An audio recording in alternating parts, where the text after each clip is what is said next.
Hello! So today we will be preparing my new Pointe shoes that I got recently. Some things have changed with my shoe prep routine from when I first went on Pointe, so we'll be talking about those updates here today. First, gather your materials. Of course, your Pointe shoes, your elastics of choice. I usually go for non-mesh elastics, and I've tried mesh ones only a few times in the past, but I wanted to try them again this time. And your preferred ribbons as well. I personally like the flexor ribbons better than the full satin or full stretch ribbons. Next, you'll want to gather your sewing supplies. Some thread. The one I have on here is really thin crochet thread, if I'm not mistaken. It's thicker than your usual sewing thread so that it will hopefully not come out. A thimble, a needle.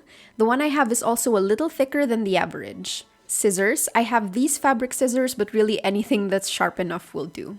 I also have a box cutter, an awl, and a seam ripper just in case. I have as well a pen, and I forgot to put it in here, but I also keep a pencil around. Lastly, and you'll see later why I have these, I also have some old drawstrings from previous pairs of Pointe shoes. The first step is to take your Pointe shoes. I was recently fitted in these beautiful Grishko Triumphs, and I kind of smushed the box a little bit down with my heels.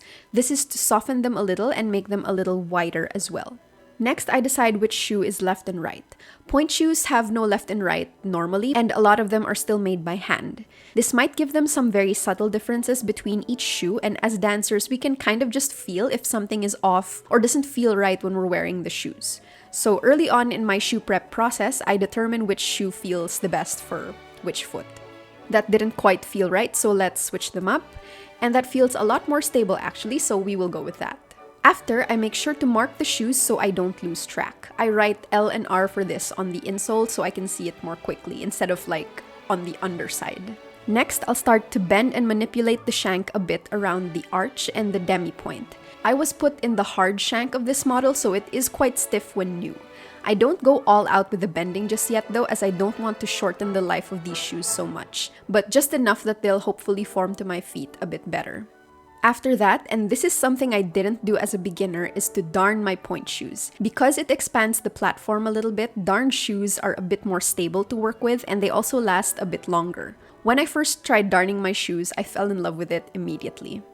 First, you trace the edges of your platform with a pencil so you see where you're going with your tools later on. I try and make sure that I'm really following the shape of the platform, so I do this carefully. Once you're done tracing, you can see the shape of your platform better. After tracing the platform, take your awl and then start to poke holes around your tracing. This can be really dangerous, so make sure you keep your other hand out of the way when doing this to avoid getting hurt. To help facilitate the poking process, I do it in a kind of screwing motion, so I'm not just trying to stab it through, but rather I'm twisting the awl like clockwise, counterclockwise, to really get in there. When poking, make sure that you're getting a little bit of the actual like paper mache cardboard material itself, and not just the satin. I also poke holes in such a way that the pencil line falls between the entry and exit point of the awl. This takes a while to get, but just be patient and careful. Once done poking, your shoe's tip should now look something like this.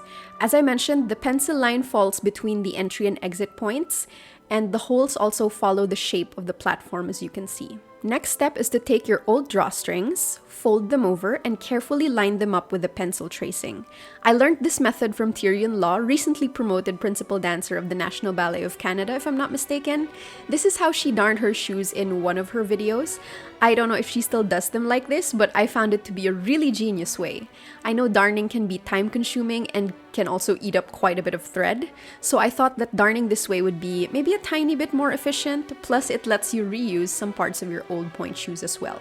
Next is to start sewing the drawstrings onto the shoe. I sew in a kind of like diagonal stitch, so I push my needle through one set of holes, pull it out, and then do it again in the next set of holes. This process creates kind of like diagonal stitches. You might have a hard time pulling the needle through the holes though, so this is where your thimble might come in handy. Some dancers even use pliers to help pull the needle through instead of just pushing it in with a thimble. Once that's done, it should look like this, and then to keep them as secure as possible, I go back the other way and re-sew all over again. After all of that, you will end up with crisscross X or cross stitches like this. Cut off the excess drawstring, finish and knot off your stitches to secure, and repeat for the other shoe. Next, and again this is something that I didn't do as a beginner, I 3/4 my shank. I don't recommend Pointe beginners to do this, but if your teacher has approved that you do this though and you are strong enough, then maybe you can give this a try. For me personally as well, it further helps the shank to form better on my arch since I don't really have banana feet. And I also found that 3/4ing my shank helps me use my foot and arch muscles more, which I really like. I put the shoe on, fold the heel portion of the shoe back, and determine the highest point of my arch. As you can see, there's some space or some gapping where my arch bends versus the shank, so around there is where I'll have to cut. So I take a pencil and I mark that spot like on the side of the shank and then take off the shoe, finish off the line so that I'll have a guideline of sorts when cutting. I'm marking like maybe 3 lines here so that there's a bit more give and it follows my arch a bit more. Please be so careful when cutting your shanks with a box cutter. Always do it on the floor, not on your lap, and keep any unnecessary fingers or body parts out of the way. Please, I'm begging. Grishko shanks are quite thick, so I did need to put a bit of elbow grease into cutting these, but once I finished cutting, I can then bend them back, and now they are at least a little bit more separated. With other shoes, you can take out the heel portion that you don't need, but due to the way that Grishko shoes are made, it's kind of hard, almost impossible, I think, to do that without also detaching the outsole of your shoe, which is why I do it this way, at least for Grishko shoes. I 3/4'd my blocks before, and I could discard the heel portion of the shank. If anyone knows a way though how to like remove that heel portion of the Grishko shoes without detaching your outsole, let me know in the comments. Do this for both left and right feet. My arches are a little different between my feet, like my left arch is a little bit lower, so it breaks in a slightly different spot, so I have to tailor the 3/4ing for each individual foot. I can't just use one as a guideline for the other. Once that's done, they feel a lot better, and also they shape better to my feet as well, as you can see. There's less of a gap between my arch and the shank too. Next is to sew the ribbons and elastics. I still sew my elastics crisscross for extra protection, so I cut up the long piece into 4 equal parts. I also take out my ribbons at this point. Because they are flexor type ribbons, you're given 4 pieces instead of 1 long piece. If you notice, one side of the satin portion is shorter than the other. The function of the stretchy portion is to provide some give around your Achilles tendon area to avoid injuring or irritating it, so you have to make sure that the stretchy bit actually hits that part of your leg. So what I do, I line up the stretchy part with where I want it to hit, which would be around here.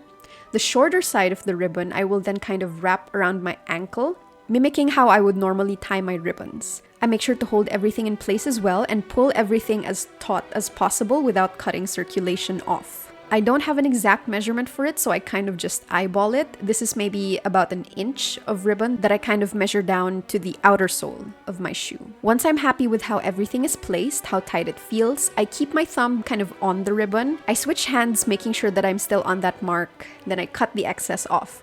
You can also just keep your thumb on the ribbon and cut, but I usually use scissors with my right hand, not the left. It's some weird gymnastics going on, but basically make sure you keep that same place on the ribbon and then cut. I don't throw out this excess ribbon though, I'll still use that later on. Once I fold over the edge of the ribbon and sew it where I want to, it's perfect and the stretchy bit hits exactly where I want it to hit. To save time, I sandwich my folded elastic into the folded ribbon and then sew them together. Next, I take that excess bit of ribbon from earlier and then use that as a guide to cut the remaining 3 ribbons. With this step in the process, I always make sure to cut the shorter side of the flexor ribbon, not the longer one. We will cut that portion later after tying. I then repeat the sewing process for the remaining ribbons, and when I try them on and tie them, the stretchy bit still hits the back of my leg for both ribbons. I tie my ribbons how I normally do. I think I try and wrap both ribbons like twice around. I then cut more excess off, cutting them diagonally instead of just straight across. I know I saw this somewhere on Instagram a couple years back, but I forgot the name of the dancer that does this. If this is you or if anyone knows, please comment below so we can credit them accordingly. I thought that it looks a bit nicer when cut diagonally, so I've been doing that ever since. And I didn't film it here, but I also singed the edges of my ribbon slightly to prevent fraying. Last step is to tighten and cut my drawstrings. Personally, I prefer cotton drawstrings exactly because they're not stretchy and I don't over pull them. Once I've hit a certain tautness with the cotton drawstrings,